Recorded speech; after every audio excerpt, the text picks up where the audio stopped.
Bueno, buenas noches con todos los presentes. Informamos que esta videoconferencia va a ser grabada únicamente para fines académicos.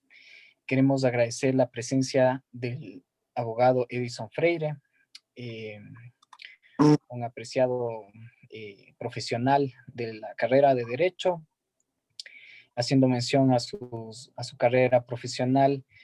Tenemos que es licenciado en Ciencias Políticas y Sociales, egresado de la Universidad Central del Ecuador. Eh, Su competencia radica en la litigación, conferencias en materia laboral individual, contratación colectiva y asesoramiento notarial. Doctor, muchísimas gracias por darse cita con estudiantes del séptimo semestre de Derecho de la carrera Indoamérica. Queremos empezar esta noche con la ronda de preguntas de la señorita Yelina Landazuri. Muchas gracias. Muy buenas noches, estimado doctor Edison Freire.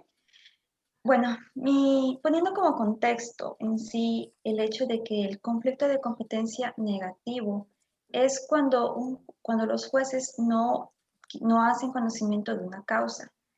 En base a su experiencia, ¿qué tan frecuente es que se suscite este conflicto y en qué medida este conflicto afecta a la celeridad de un proceso legal? Bueno, muy buenas noches a todos y agradeciéndoles primeramente el poder estar con ustedes y tratar de ver si hacemos una situación de compartir de compartir conocimientos tanto de ustedes como los míos. Felicitarles primeramente por sus estudios de carrera en Derecho. Es una profesión muy hermosa. A veces no dormimos por nuestros problemas, sino por los problemas ajenos. Pero es hermosa la profesión y espero que cuando ustedes la ejerzan o la empiecen ya a practicar, lo hagan de la mejor manera y siempre a cabalidad.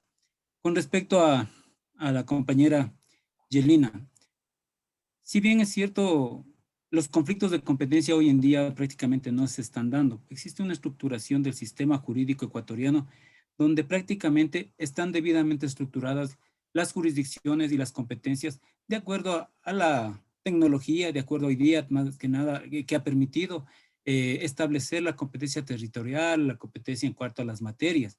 Sí, entonces, muy difícil hoy día que se nos den mucho los conflictos. Con relación al conflicto negativo, ¿qué entendemos por conflicto de competencia negativa? Cuando dos señores jueces dicen no tener competencia para poder conocer una causa.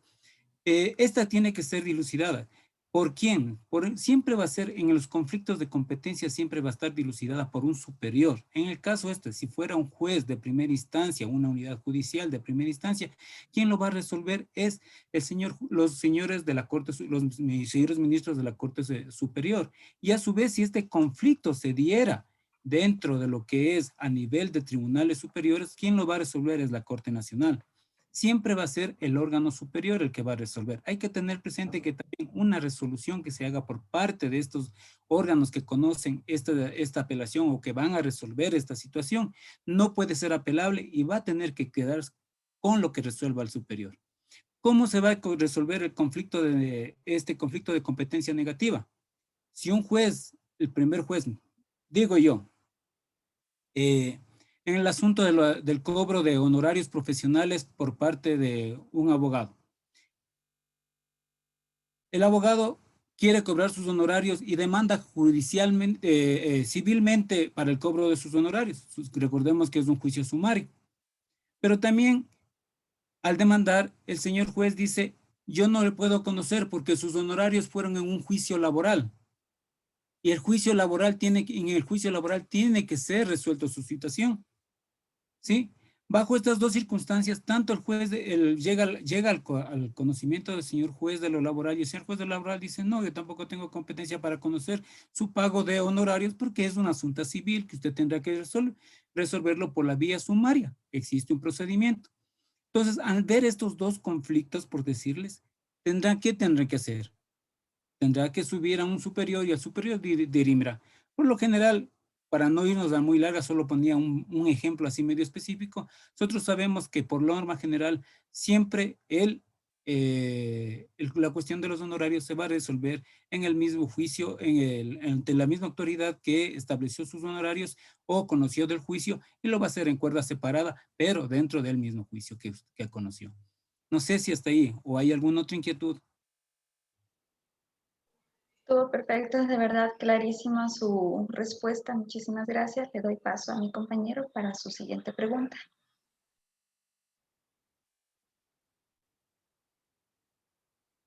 Julio, estás con el micrófono apagado. Perdón. Mi estimado doctor, usted ha mencionado y hizo referencia acerca de un ejemplo en el campo laboral y sabemos que de acuerdo a su currículum ese es su fuerte. La pregunta va encaminada si en el ejercicio laboral ha tenido que recusar a algún juez o en algún proceso que usted ha llevado o en el tema civil, ha practicado la recusación de algún juez. En el momento, hasta la actualidad, no he tenido la posibilidad de recusar a ninguno de los señores jueces. No he tenido mayor inconveniente dentro de lo que es el ejercicio de mi profesión. Creo que más allá del tiempo que puede demorar un juicio, no he tenido problemas. No he tenido problemas de decir tal vez un señor juez lo ha hecho con tendencia hacia hacerme daño en mi defensa o hacer daño a mi cliente. No lo he tenido. He conocido de casos de compañeros que en realidad sí han presentado, pero yo hasta el día de hoy no he tenido, porque no tengo por qué mentir, me he mantenido en esta situación. Soy una de las personas que creo en la justicia, creo allá de lo que pueda pasar dentro del manejo o no de los juicios. Sería de mi parte crear un incidente en algo que en realidad no me ha llegado a competir, pero si algún momento me tocaría, lo haría. No creo que puedo estar exento de eso. Hasta el día de hoy, vuelvo y repito, no lo he tenido, pero si algún día me tengo que hacer en la defensa que tengo que hacer de mis clientes o de los derechos de mis clientes, lo haría. No tengo inconveniente en esa situación porque creo que soy una persona que no tengo ningún compromiso ni con jueces ni con ninguna otra situación. Trato de ser lo más claro, lo más apegado a mi profesión, defender derechos, es lo que me ha llevado siempre hasta ahora. Doctor, con esto queremos decir entonces que sí se cumple prácticamente a cabalidad ya en el libre ejercicio el principio de imparcialidad, como lo establece la Constitución, el artículo 168.2. Bajo este sentido, bueno, nosotros como estudiantes de Derecho estamos un poco preocupados por esta situación, ¿no? Sabiendo cómo es a veces la justicia ecuatoriana, pero por eso era menester realizar esta pregunta para ver si es que ya en el campo laboral, que ese es otro mundo, en la práctica, claro, o sea, se cumple o no se cumple y no se quede como letra muerta prácticamente, solamente los derechos y principios y garantías constitucionales solamente escritas, sino más bien que sí se puede ejercer, ¿no? Y que sí se cumpla en la práctica. A ver, dentro de la situación mía, del que es del campo laboral, trato de litigar con la mejor buena fe, aplicando normas, a vez aplicando jurisprudencia, un poco más de experiencia, todos los días aprendemos. Y cuando uno llega a litigar bajo esos principios, creo que el señor juez o la señorita juez que conozca una causa no tiene por qué eh, tal vez negar o aceptar su derecho. He oído que hay posibilidades de tal vez acceder a jueces, pero hasta el día de hoy, vuelvo y repito, no he tenido esa posibilidad. Trato de litigar. Si estoy consciente de mis conocimientos y de las posibilidades de presentar una demanda que me pueda acceder a un triunfo, lo hago.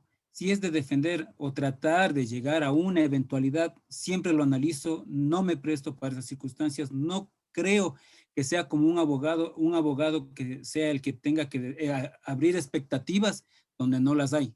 Creo que la lealtad al cliente es la principalidad en todo este contexto de la abogacía, del derecho. Si usted está convencido de sus conocimientos y cree que su cliente está en la posibilidad de obtener lo que en derecho corresponda, no hay ningún inconveniente. Ningún juez va a poder vislumbrar o ver a otra tendencia si es que usted lo plantea en la forma de vida.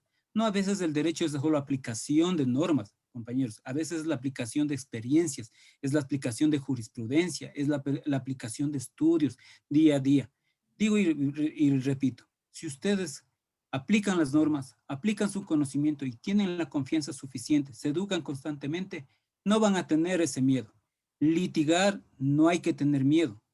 Ir a enfrentar a los señores jueces con conocimientos, les aseguro que en cualquier momento de su ejercicio profesional no les va a permitir tener dudas.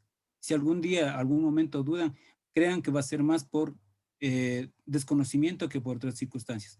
Será, vuelvo y repito, se podrá dar circunstancias,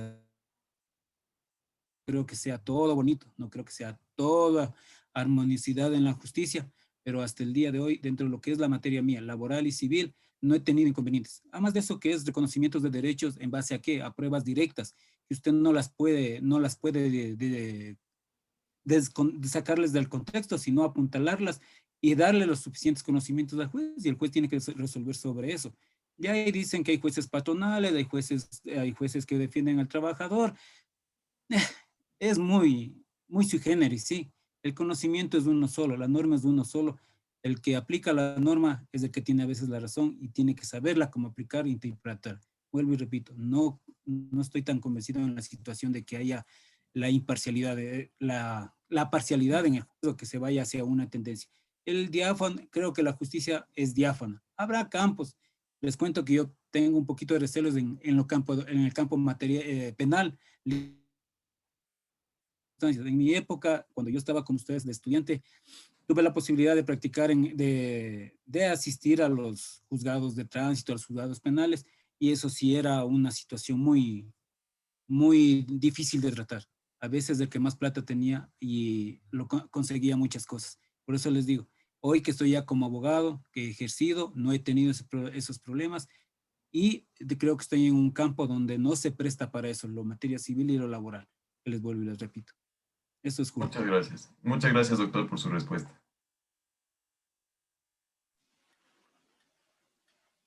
Perfecto, muy gentil, doctor, en este caso,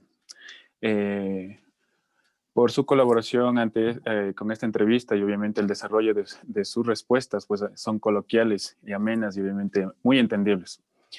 Si bien obviamente entendemos y comprendemos que el abogado debe manejar los principios, la ética, la buena fe, sí, y obviamente consolidarse como un buen profesional que debe obviamente dar y hacer respetar su nombre como tal. En su anterior intervención, pues, usted mencionaba acerca de la jurisprudencia. Y con ello, pues, nos vamos a la siguiente pregunta. Ya que hablamos de jurisprudencia en este sentido, pues, ¿cómo le entendemos a la jurisprudencia? ¿Qué es? ¿Cómo se elabora? ¿Y de qué forma se aplica la jurisprudencia en la práctica? Bueno, la jurisprudencia, ¿qué es? Es la recopilación de diferentes criterios o análisis que van haciendo los señores jueces de la Corte Nacional de Justicia. Es una aplicación o una interpretación a diferentes casos que a veces van teniendo, si se puede decir, una cronología y van apareciendo como si se puede decir similares o semejantes, que tienen casi la misma estructura, y que al momento de resolver los señores jueces van tomando los antecedentes de un juicio anterior hacia otro y los van ubicando para poder resolver. La jurisprudencia no es más allá que los razonamientos jurídicos que han hecho los diferentes jueces a través en los tribunales de la Corte Nacional de Justicia, y que en casos han sido reiterativos de 1, 2, 3 casos que se han ido constituyendo como jurisprudencia vinculada hacia el desarrollo o hacia la tendencia de querer resolver los diferentes casos por parte de los jueces de primera instancia. La jurisprudencia a veces ha llevado a que se resuelvan muchos casos, compañeros. No es solo aplicabilidad de la ley, es a veces la interpretación la que a veces nos lleva a muchos conflictos y que la Corte Nacional, a través de sus razonamientos, lo ha logrado plasmar. ¿Cómo lo hace? Van recopilando, tienen un órgano que recopila la Gaceta Judicial, que recopila las jurisprudencias y las van haciendo reiterativas y las van publicando, y esas son las que se deben mantener. Pero no necesariamente la jurisprudencia es aplicada en todos. A veces llegamos a primera instancia y en primera instancia se resuelve y no llegamos a lo más alto, que es a veces la corte, que a veces nos gusta llegar a veces a la corte para poder nuestros conocimientos. Les cuento, cuando yo estaba recién empezando mis estudios, tuve la oportunidad, yo egresé del Colegio Juan Pío Montúfar el 20 de agosto del año 2008, inmediatamente ingresé al preuniversitario en la Universidad Central y tuve la posibilidad de inmediatamente empezar a trabajar. Y ahí entré en un estudio jurídico donde aplicaban mucha jurisprudencia. Sí, las demandas eran, si ustedes quieren, créanme, 3, 4, 5, 6, 7 hojas, pero iban plasmada la jurisprudencia, ya que a los jueces tenían que leer y ver bien antes de rechazar una demanda o negar un derecho. Hoy en día, debo reconocerlo, me ha tocado litigar y no hay jurisprudencia, mis compañeros. Nuestros colegas de hoy en día no les gusta aplicar la jurisprudencia o trasladar la jurisprudencia a nuestras demandas o aplicarlas a las demandas. Nos hemos vuelto un poco apegados al derecho en forma tal, ¿no? Dice el artículo tal, el señor tiene derecho a alimentos y tiene que pagarme derechos de alimentos, aplique la tabla y se acabó. Pero no decimos ni por qué bien surge el derecho de los alimentos, de dónde viene, o si por ahí nos toca alguien que litigue de otra manera y tengamos que hacerlo eso, no aplicamos. En derecho laboral existen múltiples casos: despido intempestivo, pagos no hechos de indemnizaciones, impugnaciones a las actas de finiquitos y muchas circunstancias, tipos de contratos que nos generan muchos problemas, muchos conflictos laborales, y ahí nos sirven las jurisprudencias porque la jurisprudencia ha sido ya interpretada en estos casos y sido aplicadas. Y cuando uno litiga en laboral, les vuelvo y les repito, a veces sí nos trae esas consecuencias. Ya no se utiliza la jurisprudencia, se ha vuelto algo más referencial. Tal vez en materia constitucional, en derecho constitucional, sí se está aplicando, pero en lo que yo hago en laboral, muy poco, muy escaso desde que se estableció esto con el COGEL, los mecanismos más rápidos. Usted llega, hace su exposición de apertura, establece si hay errores en lo que es en el debido proceso, si ha mantenido o no se ha mantenido el debido proceso. Usted hace su exposición inicial, anuncia su prueba, hace sus alegatos de cierre y se acabó con el juicio.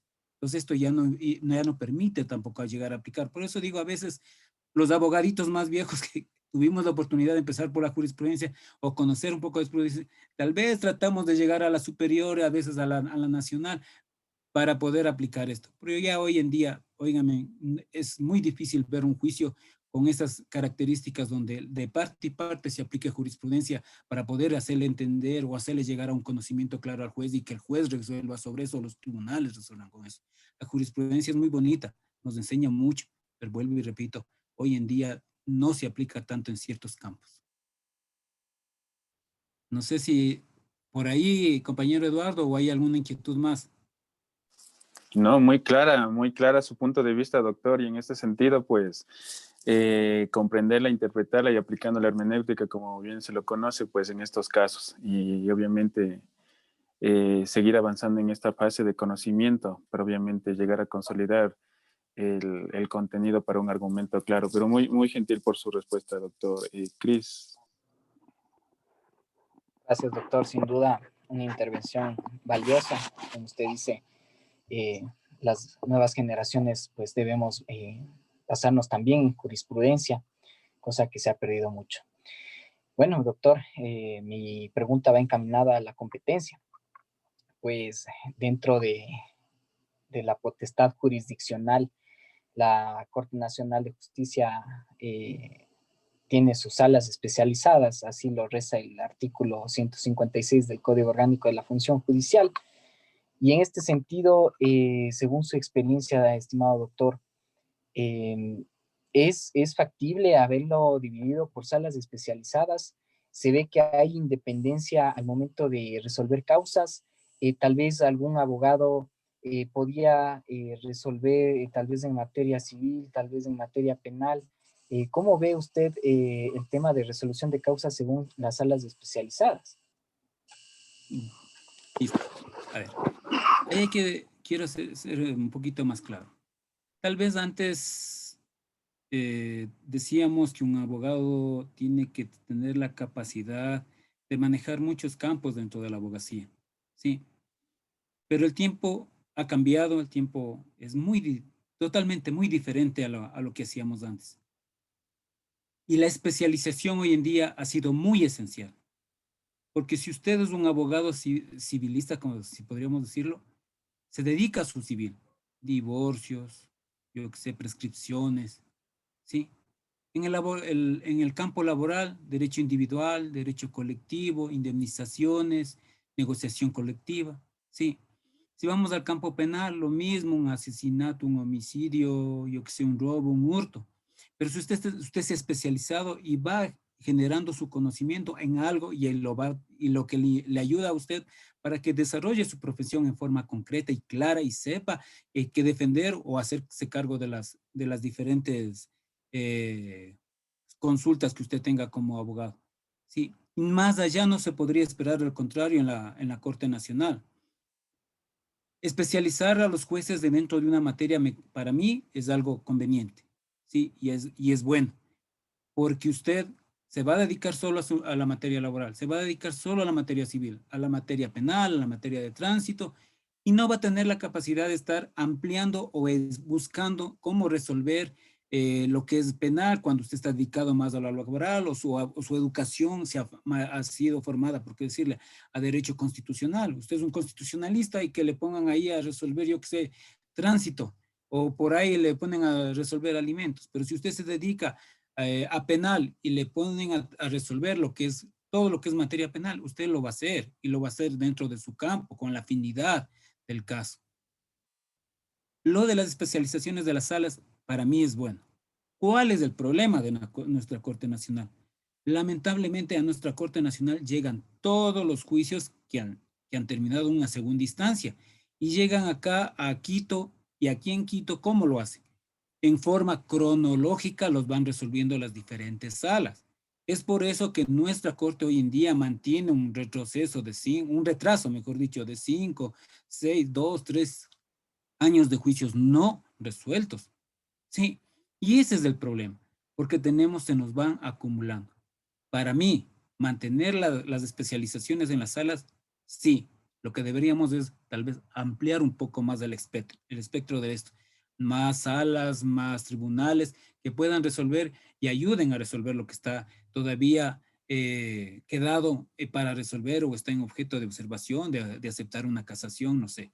Por eso vuelvo y repito, yo sí comparto que las salas de la Corte Nacional existan por materias y especializadas en ellas, porque da una más seguridad a cada uno de los usuarios para poder defender sus derechos y estamos conscientes de que son las personas que van a resolver en base a su conocimiento. Es como un médico que si se dedica a la urología, si se dedica, yo que sé, a cáncer, va a atenderle a un cliente de esa manera. La Corte creo que lo va a hacer de la misma manera y estoy consciente de eso. Gracias, doctor. Damos paso a la pregunta del señor Julio Montenegro.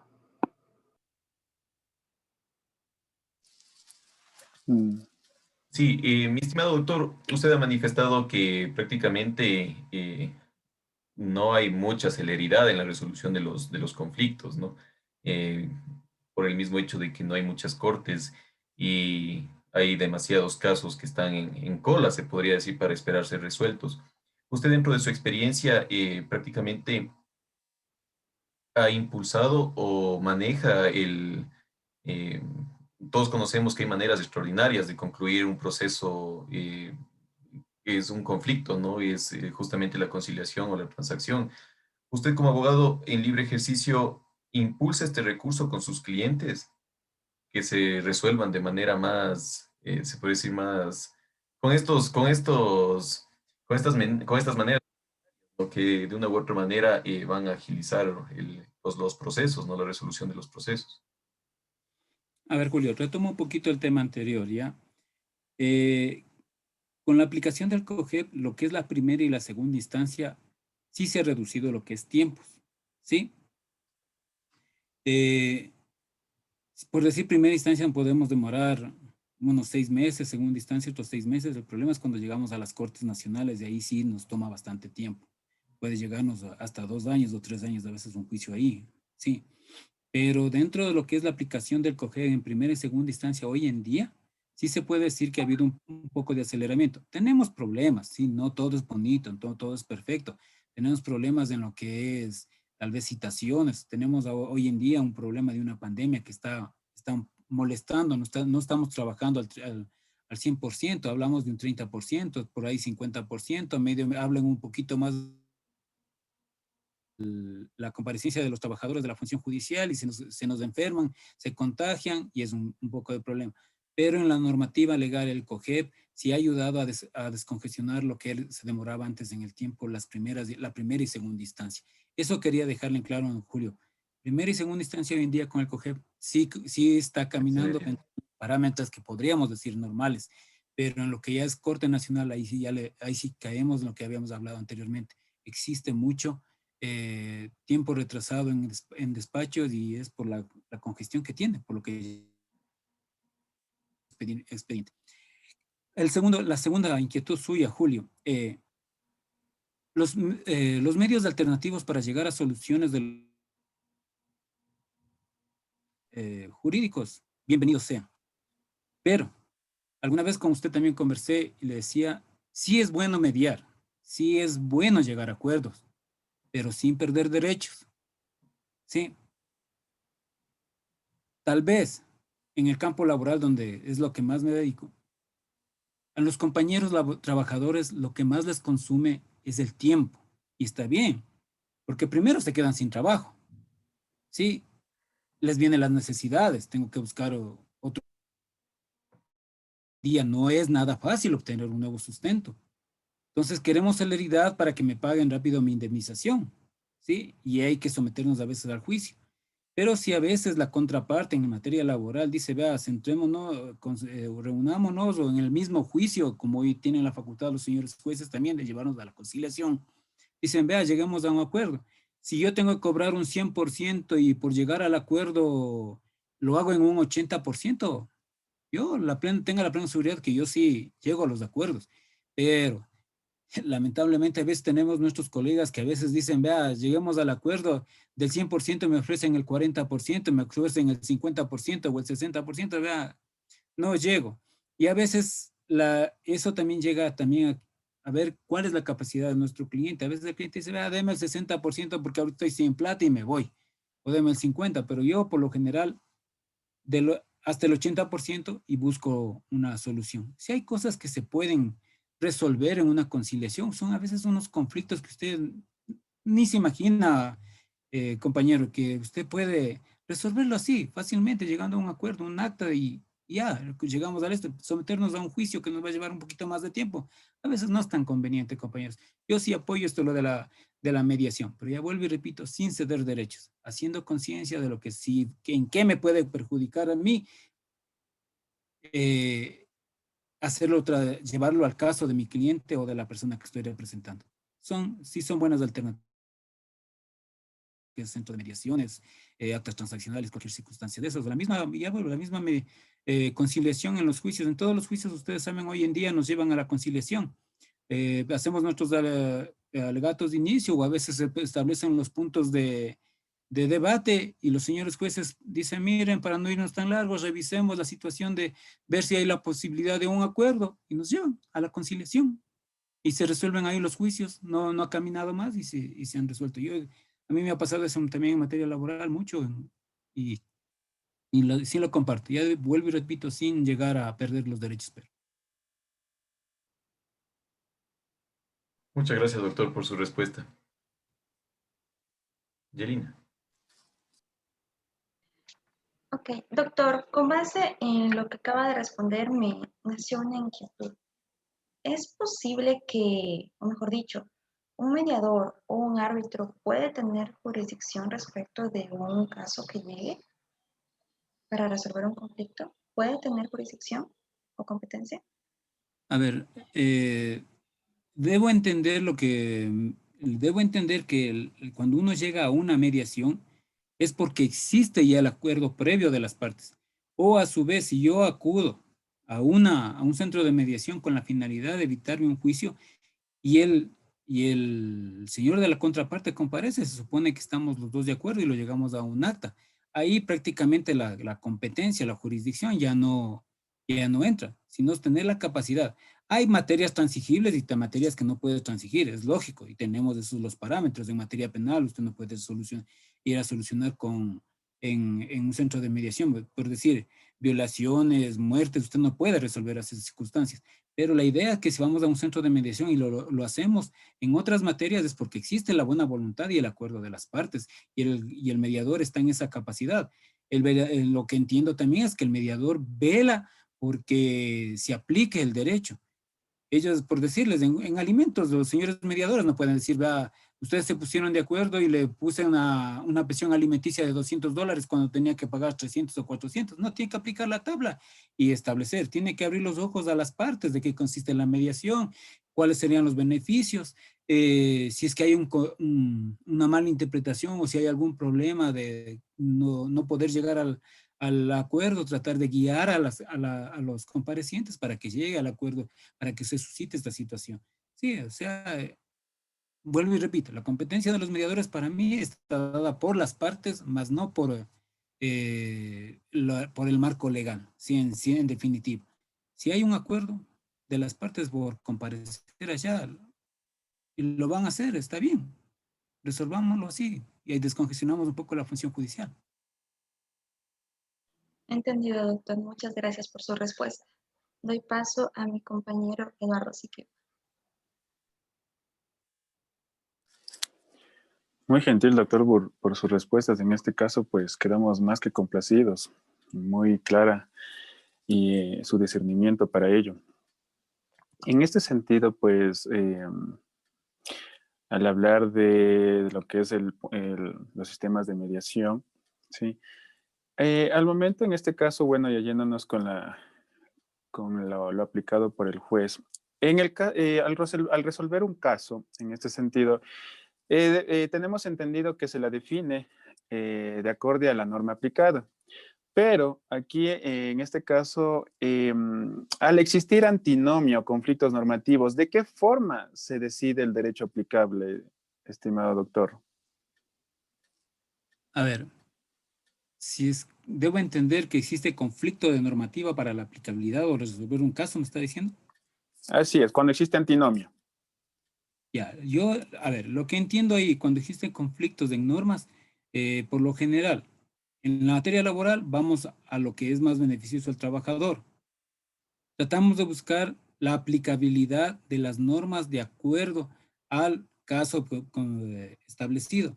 Si no lo podremos resolver, tenemos que recurrir a lo que decíamos antes, a la jurisprudencia para ver si hay casos similares o si el criterio es que el señor juez aplique no solo la norma, sino que aplique también el sentido de la equidad, el sentido de hacer justicia, ¿sí? La norma es fría, a veces dice robo es robo, o yo qué sé, despido intempestivo es esto, si no se me ha demostrado ya. Pero debemos de establecer que el juez tiene la capacidad de discernir en base a las pruebas y la aplicabilidad de la norma va a ser en base a las pruebas que nosotros aportemos.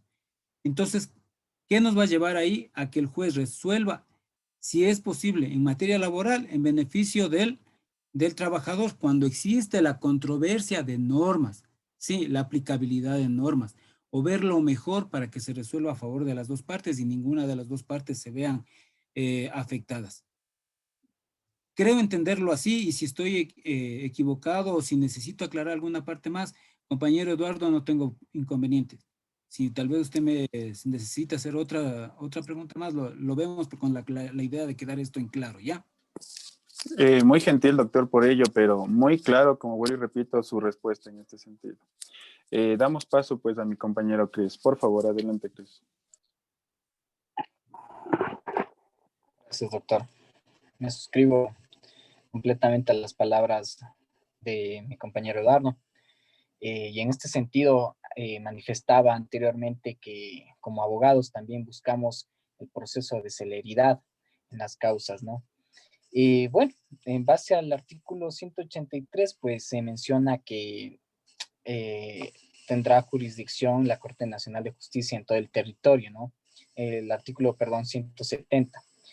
En este sentido, se busca solventar dichas causas en todo el territorio, pero esto de alguna forma puede ocasionar problemas con celeridad y resolución de causas. ¿Cómo ve usted la carga de trabajo que tienen estas cortes y de ser el caso, usted aumentaría más salas especializadas. Entiendo que ya contestó esto anteriormente, pero si nos puede extender un poco más la idea de la celeridad, por favor. Sí, o sea, como hemos hablado anteriormente, la sala, al ser digamos, es una sola Corte Nacional la que conoce, ¿no? Para mí la única factibilidad es aumentar las salas salas especializadas para poder descongestionar lo que viene. Sí,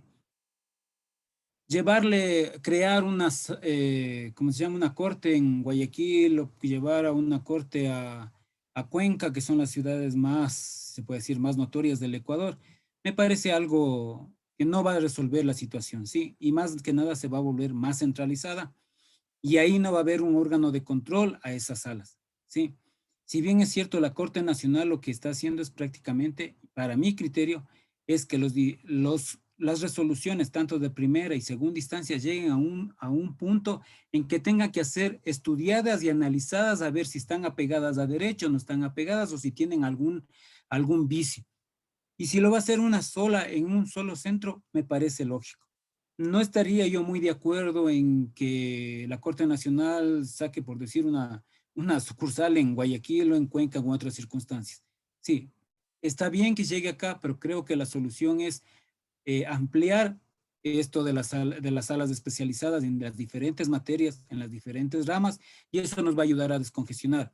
Incrementar, nosotros sabemos que hay un paso previo para la admisión del recurso de casación, que es lo que llega prácticamente acá en mayor cantidad a conocerse en la Corte Nacional, ampliar la sala de conjueces para que vayan conociendo y vayan resolviendo. Hay muchos casos que ustedes saben es por dilatar, no es tan así que llegan los recursos debidamente fundamentados. Hay unos recursos de casación que, discúlpenme compañeros, pero sí da que pensar, sí. Hay abogados que tal vez aplican lo que un cliché de demanda y de casación o de petición de casación y la presenta. Y hoy en día es un recurso muy especializado y hay que saberlo presentar y cuesta mucho. La experiencia sí da en esta situación del recurso de casación. Y ahí es donde debemos tratar de ver si vamos descongestionando. No creo que todos los casos de casación que se presentan deban ser conocidas por las salas. Tiene que ser la sala de conjueces la que califique si es admitido o no el recurso de casación y se vea lo que sí puede o no puede llegar. Hay una instancia en la Corte Provincial que me parece a mí que es prácticamente igual, irrisoria, porque solamente usted presenta el recurso de casación, les revisan si está presentado en el tiempo y se envía a la Corte Nacional. Pienso que la Corte Provincial debería revisar si cumple o no cumple en realidad los requisitos, si está debidamente fundamentado, para evitarnos que llegue a la Corte Nacional y perder un tiempo, porque la admisibilidad a usted le toma unos 5 o 6 meses como base para que le den paso a su recurso y luego hacer fila para que luego lo despachen, si es que ha sido admitido. Por eso digo, hay que tener un poquito. Para mí el criterio es ampliar las salas de la Corte Nacional o a su vez ver si la Corte Provincial califica debidamente los recursos de casación interpuestos y que vayan llegando a la Corte Nacional solamente a resolverse sobre lo actuado, sobre lo que se haya planteado. Pero la idea es esa, tratar también de descongestionar la actividad que tiene la Corte Nacional. Ya digo, las provinciales para mí también podría ser una ayuda de que ellos revisen bien antes de enviar un recurso de casación a la Corte Nacional. Eso también ayudaría. Se estaría diciendo, doctor, en este sentido, que necesitaríamos aumentar más bien el tema de los filtros para que las verdaderas causas que requieran llegar a estos recursos pues se sustenten y de esta manera pues se llegue a una resolución más efectiva. Gracias, doctor, por su respuesta. Se me viene ahorita a la cabeza, compañero Cris. Vea, los juicios ejecutivos nosotros sabemos que se resuelven en casación. Sí, pero igual la Corte Provincial, como le interponen, lo único que ven que esté los requisitos, que esté todos los puntos que dice la norma, vaya y la Corte Nacional los resuelva. Cuando debería ser acá, vea, usted sabe que en juicio ejecutivo no puede presentar. Hasta luego, no tiene para qué llegar a la Corte Nacional. Sí, pero igual tiene... Exactamente. por dar el debido proceso, por no negar el derecho, envían allá. Y ahí Usted, se va doctor, gestionando. usted, doctor, alegaría que existe burocracia en exceso. A ver, la burocracia manejada en debida forma, sí, sería lo ideal. El problema es el conocimiento, compañero. ¿Sí? El problema es que Perfecto. yo Le puedo agradezco. tener como juez 5 amanuenses, pero si los amanuenses no tienen el conocimiento en derecho o no están o no tienen conocimiento en las causas que están llevando, ¿qué hacen? Esperar que el señor juez o el ministro le diga, vea, ponga la providencia en tal cosa, y ahí le despacho. Cuando el que lleva el juicio debería decir, a ver, llegó un juicio, yo que sé, un juicio, me están pidiendo la causa o prueba, revisar el expediente, si corresponde no abrir la causa o prueba, lo despacho. Sí, pero todo es al juez, el juez revisa, el juez pone un visto o dice despáchenme esto y ahí lo resuelve. Sí, entonces, burocracia bien encaminada, bien establecida, con estudios y conocimientos dentro de la función judicial, creo que sí ayudaría mucho. Pero se vuelve y repito, que tengan conocimientos. Me ha tocado estar a veces protestando ahí dentro de lo que es las unidades judiciales, pero a veces nos toca hablar con ingenieros en informática y con licenciados o abogados en derecho que estén ejerciendo las actividades dentro de las unidades judiciales. Eso es una consecuencia y eso les digo de experiencia. Hay muchas personas en la unidad norte y en las diferentes unidades que tienen el título de ingenieros en sistemas y están atendiendo al público. Así Entonces, es. eso es, Doctor. por eso hay una burocracia bien manejada, bien educada, con conocimiento en derecho dentro de la función judicial. Caminaría bien, ¿sí? Gracias, doctor. Damos paso a Yelina. Perfecto, gracias. Doctor, en las anteriores preguntas usted nos logró manifestar que sí es necesaria la especialización respecto de las diferentes materias que pueden suscitarse en los diferentes conflictos, ¿ok? Tanto sea materia civil, laboral, penal, constitucional. Ahora, yéndonos a la competencia respecto al territorio. ¿Podría usted decir que es beneficioso el hecho de que los jueces de una circunscripción territorial no puedan asumir atribuciones de otro juez en otra circunscripción territorial? Y básicamente, ¿para quién existiría este beneficio? A ver, las competencias están dadas de acuerdo a las personas, a los grados y en el caso de los territorios, creo que eso es por lógica, creo yo, que no debería ser puesto en conocimiento de un juez o un tribunal que no esté cerca al lugar. A ver, territorio, entendemos que estamos en conflicto, yo que sé, de una hacienda, por decirles, estoy en conflicto de un bien inmueble que está formando parte de dos cantones, debo entender, ¿no es cierto? O a su vez está en un solo cantón y viene por ahí, por decir, tengo mi propiedad aquí en Chillogallo y viene un señor y me demanda algo más cerquita, en Machachi. Y ¿será esa la solución o será que debo demandarle aquí en Quito porque la propiedad está en Quito? Sí, entonces creo que todo debe estar claro. El legislador determinó, creo, claramente lo que es la jurisprudencia y la jurisdicción y la competencia en base al territorio para esos sentidos. El juez propio del lugar donde se da el conflicto, ese es el llamado a conocer, ese debe ser el llamado a resolver, por circunstancias de traslado, de ubicación, de llegar a conocer lo que se esté peleando o disputando, ¿sí? Entonces yo creo que en esa circunstancia lo del territorio está claramente resuelto en esa situación. Si no, ¿cómo decirlo? Un juez de Guayaquil que quiera resolverme algo que está yo que sé, en los ríos, sí, pues no lo vería lógica. Eso tiene una razón clara la competencia territorial que debe mantenerse en el sentido. Saber demandar, saber poner en conocimiento de la autoridad que le corresponde es el saber del abogado.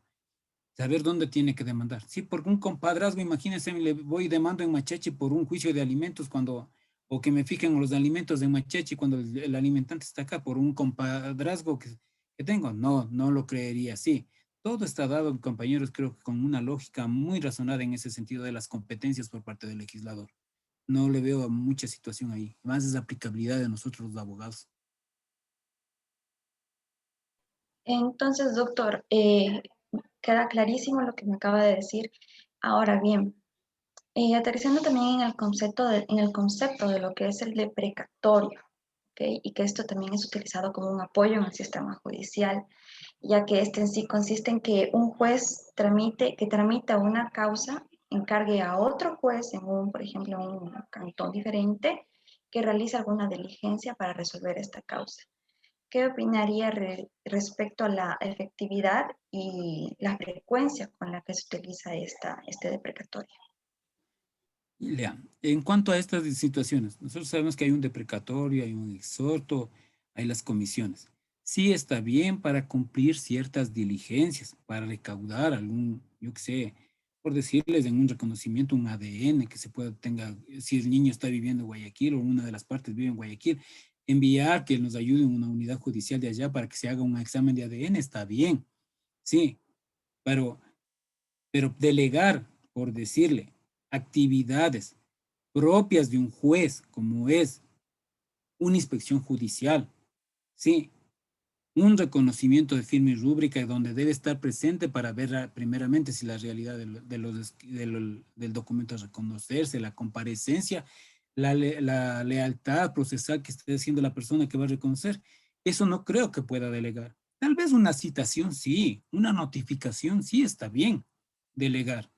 Sí, pero ya resolver asuntos de que nos va a implicar el poder resolver, yo no estaría no estaría de acuerdo en que se delegue eso. Vuelvo y repito, un exhorto para una citación en el extranjero, un deprecatorio, ya le digo, una comisión para una citación, está bien, pero ya diligencias propias que tiene que hacerlo el juez que va a resolver, no estaría de acuerdo en que las delegue. O sea, son actividades que sí nos pueden ayudar en ciertos casos, pero no como para que pueda resolver.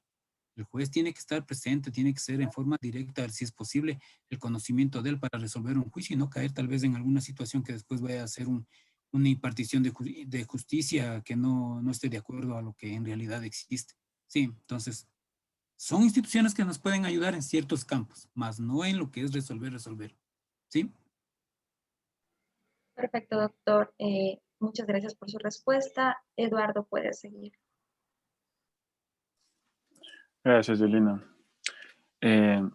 Muy clara su respuesta, estimado doctor. En este sentido, pues, me quedó sumando una duda cuando usted mencionaba acerca de los centros de mediación. Y aquí viene el punto. Tenemos entendido que cuando uno acude o acuden las partes a un centro de mediación, en principio es por voluntad propia. Por otro lado, en este caso, bueno, también nos dejó claro que debe ser equitativo sin vulnerar derechos. Perfecto. Pero aquí viene la primera pregunta. ¿Debe existir confidencialidad en el mismo? Y si es que dicha confidencialidad no se respeta y es usado ante un tribunal, ¿de qué forma se procedería? A ver, cuando uno acude al centro de mediación, el mediador por obligación tiene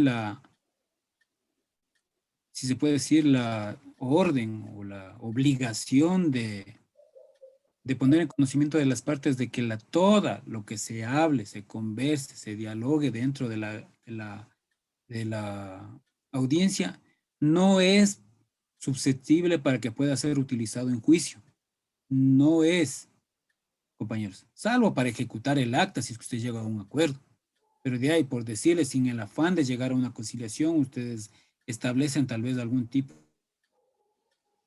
de responsabilidad de algo, alguna cuestión.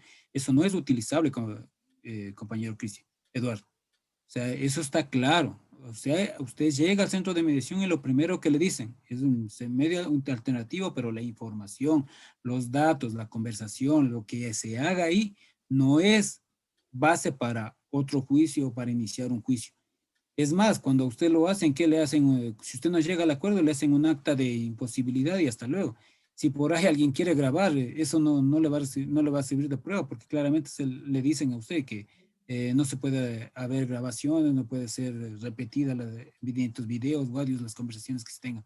No es materia de juicio si es que usted no llega a acuerdos, lo que usted haya hablado o haya conversado dentro de una audiencia de mediación. Eso le dejan a usted claramente. Es más, en materia laboral, existe norma expresa en el cuando entramos a la etapa de mediación o de conciliación. Los jueces a veces emiten criterios por ayudar a las partes para que lleguen a las... Pero está claramente que lo que diga el juez dentro de él, la audiencia de conciliación, no es vinculante al juicio, por más que estemos en el mismo juicio, ¿sí? Y así prácticamente lo manejamos en los centros de mediación. O sea, no es que está anticipando criterio el juez tampoco, por si acaso ahí dentro de la mediación que se da dentro de los juicios. Es una fórmula de tratar de llegar a los acuerdos nada más, pero de ahí en los juicios tendremos que demostrar lo que nosotros queremos o necesitamos demostrar. En el centro de mediación ocurre lo mismo. Lo que usted hable, lo que usted discierna dentro de mediación no puede ser utilizado como materia de juicio o como prueba para juicio, si es que es lo que alguien busca o pretende a través de eso. ¿Sí? Perfecto, doctor. En este caso me nace también otra inquietud. Si bien en las anteriores preguntas estábamos mencionando acerca de jurisprudencia, por un lado usted manifestaba que actualmente pues ya no se está utilizando como tal la jurisprudencia. Por otro lado, también cuando nos hablaba acerca de del punto de lo laboral, también mencionaba pues que se acude también a dichas jurisprudencias para la mejor interpretación del mismo. En este caso, pues, bueno, usted podría decir que en este caso la jurisprudencia se la consideraría como costumbre, ¿y por qué sería de esa forma? A ver, la jurisprudencia es una fuente del derecho y la costumbre es otra fuente del derecho. Son dos instituciones totalmente diferentes como medios de origen del derecho. Sí, la jurisprudencia lo que es, digo, ustedes, dentro de lo que es una demanda o lo que es un alegato, ustedes ya no lo revisan así, es rarísimo ver. Los jueces sí utilizan para la aplicabilidad en la sentencia de las normas jurídicas, sí lo hacen, pero los abogados en sí, hoy en día es una realidad. No, yo digo por el tiempo, creo yo, no aplicamos ahí, ahora todo es oral. Imagínense llevar una jurisprudencia y a veces se las lleva, pero el juez dice, vea, más fácil, agrégueme y yo veré y revisaré si lo que usted me dice es aplicable o no aplicable. Sí, sí, a ese campo hemos llegado. La jurisprudencia, ya le digo, no es costumbre, son razonamientos lógicos que ha hecho la Corte Nacional a través de sus diferentes salas, que se ha llegado y tiene que ser reiterativa en casos similares, casi con prácticamente las mismas características que impliquen que no se vaya a tergiversar una resolución de uno u otro caso. Sí, la jurisprudencia es de eso. La costumbre son actos repetitivos que tal vez la sociedad lo viene haciendo y creemos, pero les cuento que ya en derecho, ejerciendo la profesión, ningún juez le da paso a la costumbre. Sí, ellos dicen, o sea, que si una persona hace algún acto repetitivo que esté mal, ya por costumbre debemos declarar lo que es bueno. Sí, le hacen entender así. Sí, por eso le digo, si hay actos de costumbres que se han logrado plasmar en el derecho, en normas jurídicas, pero no más. Sí, han quedado plasmadas y tienen que estar plasmadas en las leyes y en las normas para que se haga ley y sean aplicables. Sí. Eso sería para mí lo que le digo. Ya le digo, la jurisprudencia es hermosa, muchos razonamientos muy lógicos que deberían seguirse aplicando, tal vez, ya les digo, como un abogado de otra época, si se puede decir, pero me ha tocado hoy en día irme adaptando. A veces yo también transcribo, en los escritos que puedo transcribir, que puedo poner la jurisprudencia, los pongo, pero ya les digo, como hoy es litigación oral, muy difícil que hagamos eso. Sí, ya les digo, es muy difícil. Doctor, en este caso, y bueno, la última pregunta con respecto a este tema de jurisprudencia para no cansarle con ello. Vamos a referirnos con una mención que hace el señor Juan Montaña Pinto, y me gustaría en este caso, pues, que me ayude con su discernimiento al respecto. En este sentido, pues menciona que en Ecuador la jurisprudencia solo ha tenido una fuerza jurídica subsidiaria, ¿sí? Él mismo orienta, auxilia, ayuda y apoya la decisión del juez, Aquella que se basa esencialmente en la ley, lo que significa que está por sí sola, que esta por sí sola puede servir de fundamento para justificar una decisión. En este caso, pues con claridad, usted ya nos ha mencionado en este sentido al respecto, pero no sé si tendría algo extra que nos pueda mencionar al respecto de lo que menciona el PhD Juan Montaña Pinto, por favor. Ya, a ver, la jurisprudencia aparentemente, ¿qué les diré? Se pretende aplicar a todos, pero también hay que tenerle unos parámetros a la jurisprudencia, ¿sí? Porque la jurisprudencia, ¿dónde se aplica? ¿Para quién es obligatorio? Una resolución, una sentencia que se hace de triple reiteración, ¿para quién es? Más allá, es para las partes. Ellos son los que tienen que cumplir, ¿no es cierto? Tiene otro campo que es una aplicación a casos similares. No la podemos aplicar en otros lados. Sí, o sea, son bien restrictiva la situación de la jurisprudencia. Y a veces esa es la parte que a veces nos ha costado manejar. Entender que es la jurisprudencia obligatoria para quién, para las partes que litigaron en esos conflictos. Que se puede aplicar a circunstancias similares y que tengan unas ciertas semejanzas. Sí, sí, pero ¿qué diría yo? Jurisprudencia que sea total obligatoria para todo mundo, es muy difícil que salga, pero ya, será aplicando en casos específicos, no va a ser en forma general, sí, siempre va a ser en algo específico. Entonces, esa es la parte que a veces no manejamos de la jurisprudencia. Creemos que la jurisprudencia dice que el derecho al trabajo está establecido en norma constitucional en los artículos 326 del tales, tales, tales, y por consiguiente tengo derecho al trabajo, es obligación de mi empleador darme el derecho, es obligación de... Ya, pero también hay otras circunstancias, hay que analizar qué pasó en la relación laboral, cuál fue la causa de la terminación de la relación laboral, y esas cosas las van cambiando y van llegando y no se van a poder aplicar la jurisprudencia. Sí, sí, vuelvo y digo, es lo que usted mismo dice, mi compañero Eduardo, lo que usted dice, ha servido de auxilio, una ayuda a memoria para jueces, para que lo resuelvan, y así se ha ido dando la jurisprudencia. Pero vuelvo y repito, es exquisita la jurisprudencia ecuatoriana y que hay que leerla para tener una base y un conocimiento muy claro.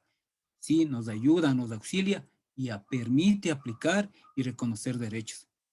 Hasta ahí, no sé si Eduardo, algo más. Muy gentil, doctor, en este caso muy claro su punto de vista en este sentido. Le doy paso a Yelita, por favor. Muchas gracias. Bueno, yo quisiera hacerle más bien es una pregunta, tomando en cuenta el hecho de que usted también ha pasado por lo mismo que nosotros, que es egresar y salir al mundo laboral en sí. No sé si con base ya en su experiencia, tanto profesional como de persona, de ya desenvolverse ya en este campo, ¿podría usted decirme, por ejemplo, en un principio me mencionó que ya es casi inexistente el que ocurra un conflicto de competencia, ¿ok? Dicho eso, antes de que existan estas delimitaciones, ¿era común o era un poco más susceptible de cometer un error al momento de plantear, o sea, de dar a conocer una causa en un tribunal equivocado? ¿Antes era más frecuente eso? Sí, compañera Yalina. A ver, en el tiempo atrás, nuestro sistema judicial no contaba con todas las unidades judiciales que hoy cuenta. ¿Sí? No contaba tal vez con una circunscripción tan determinada como ahora. Sabemos hasta dónde es la provincia del Guayas, hasta dónde es la provincia de Pichincha, hasta dónde es el cantón Quito, hasta dónde es el cantón Rumiñahui, así, ¿no es cierto? O la ciudad de Quito, lo que sea. Entonces, eso ha permitido que hoy en día ya no se pueda cometer esos errores. A veces sí se da un error en el nombre de la unidad judicial. Hoy en día han cambiado. Hay unidades especializadas, hay unidad judicial de la niñez y la adolescencia, hay unidades ya de lo civil, de lo laboral. Tal vez en eso sí se comete errores. Sí, ya, está bien. Pero de ahí las circunscripciones creo que es muy difícil que se nos vaya dando. Ya es un poquito más de prolijidad de nosotros. Les cuento, aunque tampoco, vean la experiencia. demandé un juicio de divorcio aquí en la unidad judicial de Quitumbe, porque la señora vivía en Conocoto. Se entiende que Conocoto pertenece a Quitumbe. Y el juez de Quitumbe me dijo, no, de acuerdo a la resolución tal del Consejo de la Judicatura, debe demandar usted el divorcio en la unidad judicial más cercana al domicilio de la demandada. Entonces yo presenté un escrito y decía, pero si la unidad judicial más cercana es la del Cantón Rumiñahui, si es que acojo yo ese criterio. Me dijo, sí. Ahí me cambió el criterio y me dijo, acuérdese que el Cantón Rumiñahui es parte de la provincia de Pichincha y los jueces también somos provinciales. Entonces, yo también, vean, recién, hace 2 meses, lo hice y me cambiaron así. Entonces, pero son cuestiones más por resoluciones del Consejo de la Judicatura, por resoluciones propias de la actividad de la función judicial que uno desconoce. Pero de ahí, si usted sabe que si tiene que demandar a una persona que vive en el norte de Quito o una persona que vive en el sur, tiene que ir a utilizar las unidades judiciales.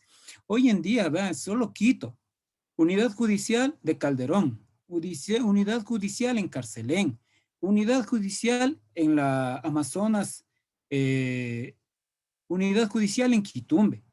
Las fiscalías, ustedes, discúlpenme, las fiscalías es otra situación.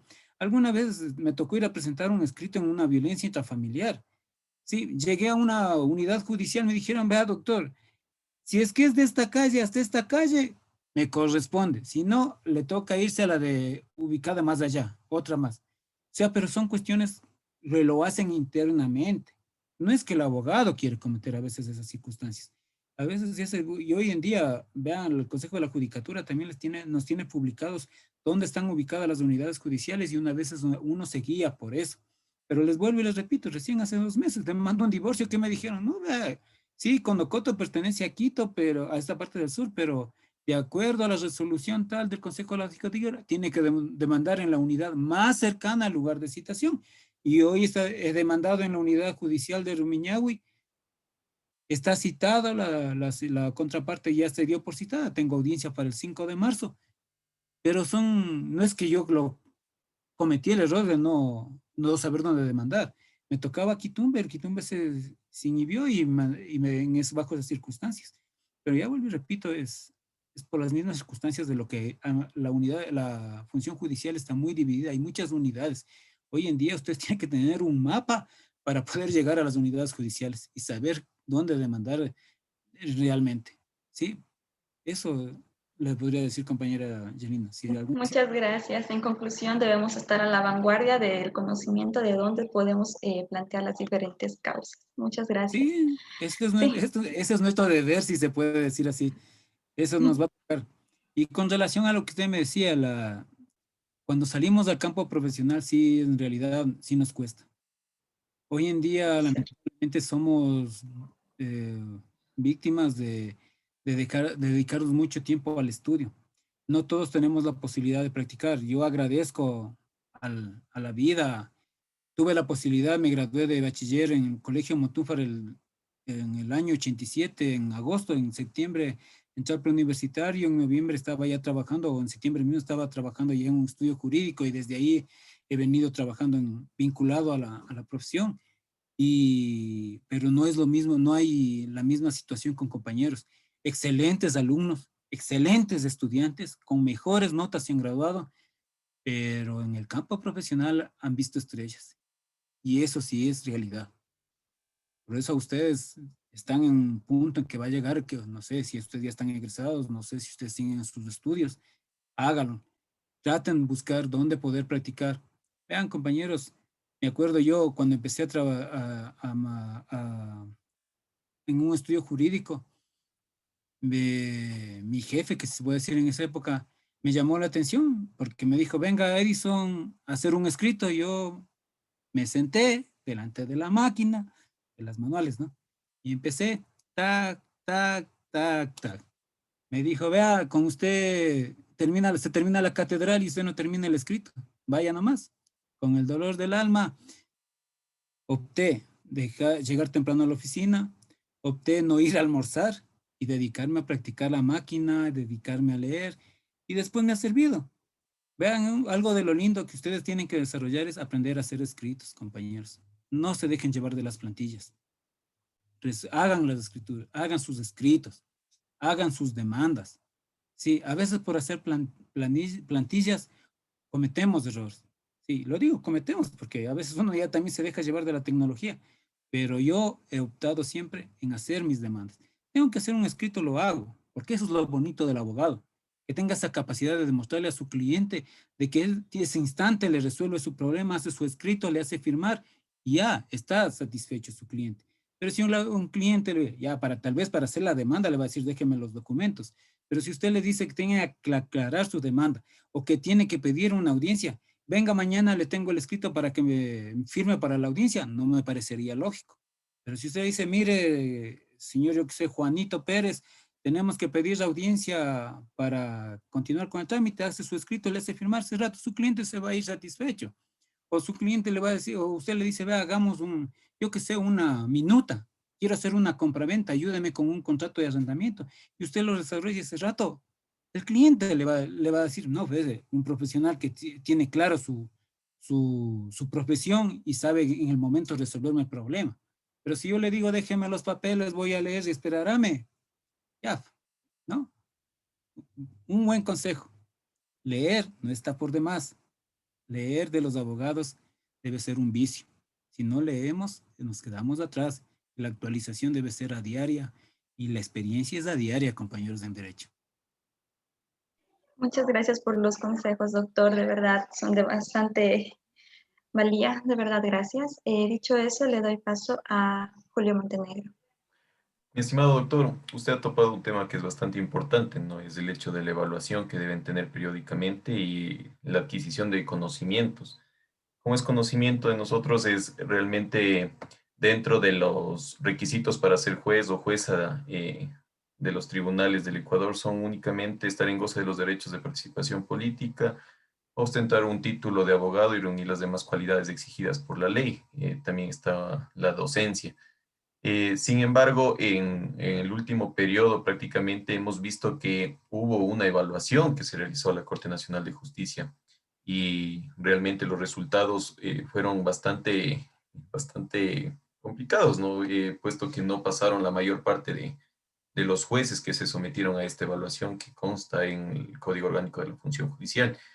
En tal virtud, doctor, desde su punto de vista profesional y de experiencia, ¿usted cree que es necesario realizar prácticamente estas evaluaciones periódicas dentro de la función judicial justamente para tratar de obligar a los trabajadores judiciales a que estén en constante adquisición de conocimientos y renovación y actualización en los procesos que se van viviendo en la praxis?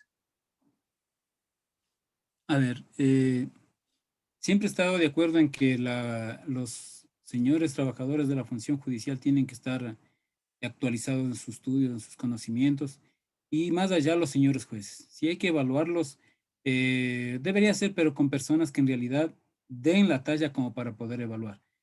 Lamentablemente, ¿quién les está evaluando a ellos? Se puede decir, está dentro del mismo círculo y siempre va a haber un poquito ¿qué les diré? De complacencia, de dejar pasar ciertas cosas.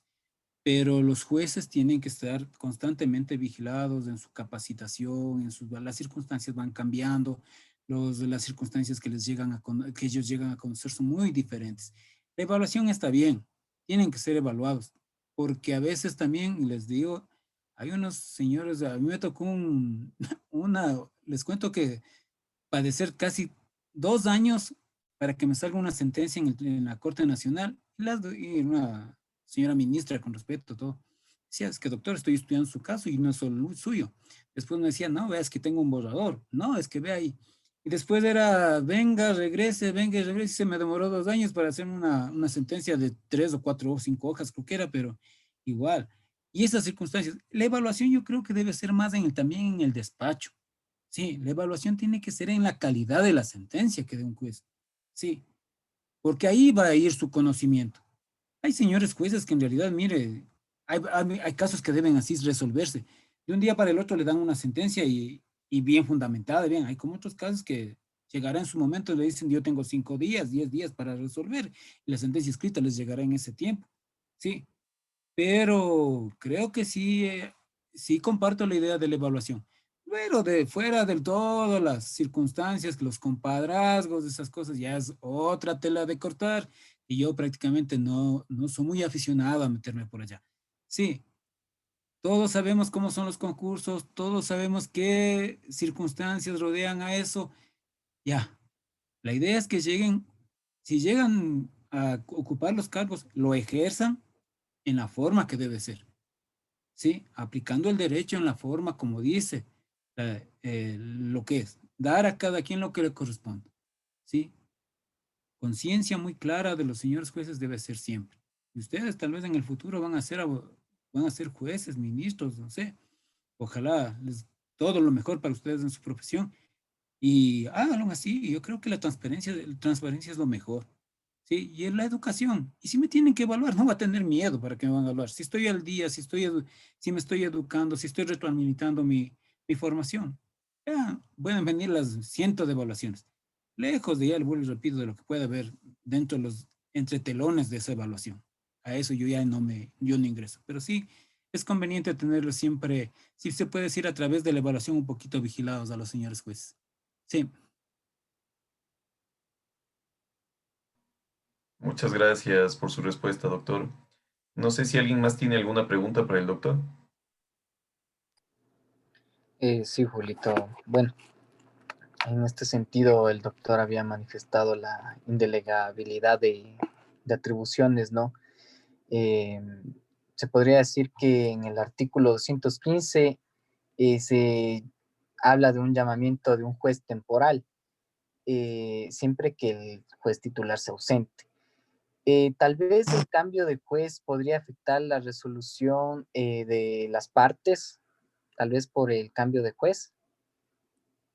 A ver, si es la necesidad de que el juez se ausente, razón lógica, está bien que llegue un juez temporal, usted un juez de reemplazo, lo que sea. Pero es que al juez tampoco, o de reemplazo o al temporal, no le podemos decir, mira, tú le reemplazas solo para despacho, porque se nos va a acumular causas. Pero sí le podemos exigir que revise, estudie bien el proceso, o por lo menos trate de comunicarse con el juez que conoce la causa si intenta o pretende resolver algo. La idea es de los jueces es llegar allá y resolver en derecho lo que corresponda.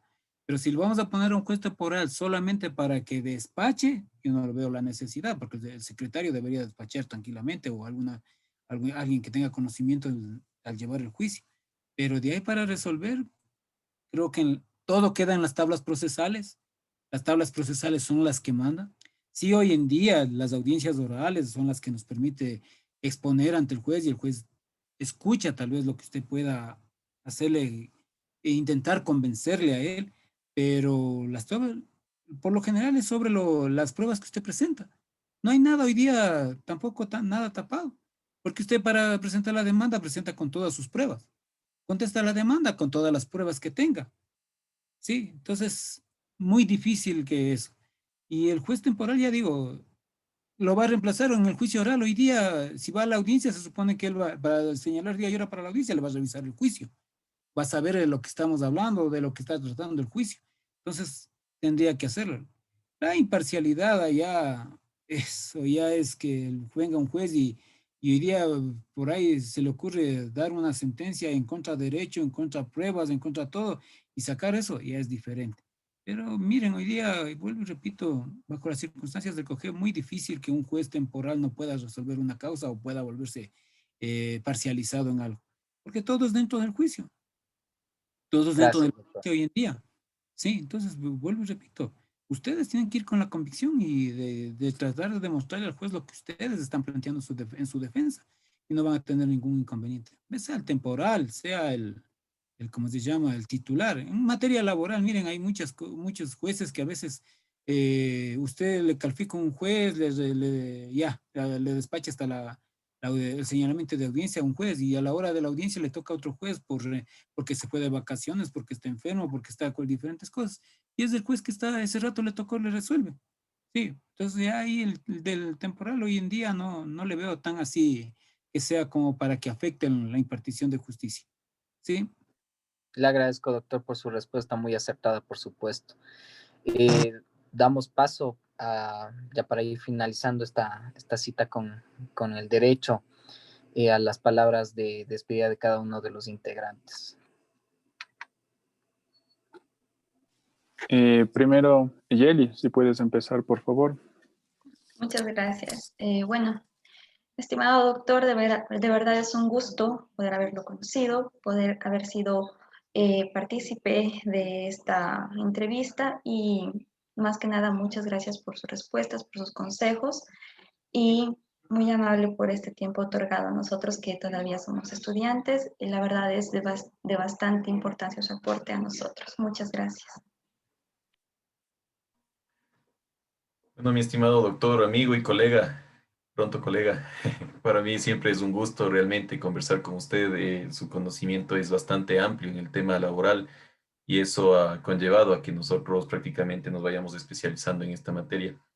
Realmente ha despejado, creo que todas las dudas que hemos tenido en esta noche y agradecerle por su tiempo, ¿no? Por su predisposición siempre para poder solventar cualquier inquietud y estar presto a ayudarnos a nosotros a crecer en este campo que es el estudio de la ley, ¿no? Del tema jurídico. Así que no me queda más que agradecerle y tener con un gran afecto, doctor, por el tiempo que usted ha destinado en este día para nosotros. Muchas gracias.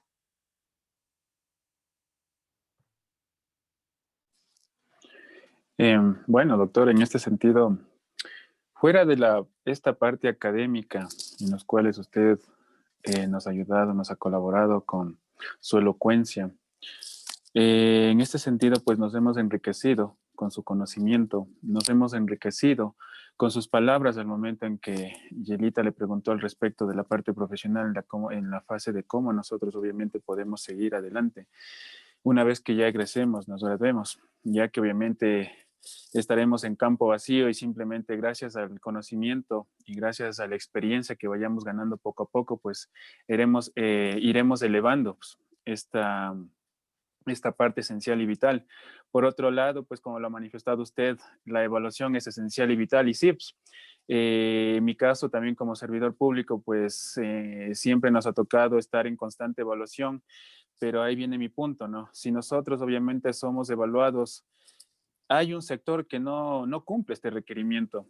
Sí, y obviamente ahí es cuando uno lamentablemente se decepciona o simplemente se pregunta, ¿no? El por qué o simplemente quién está atrás de ello y en los cuales, pues, por qué no se cumple, valga la redundancia en ese caso.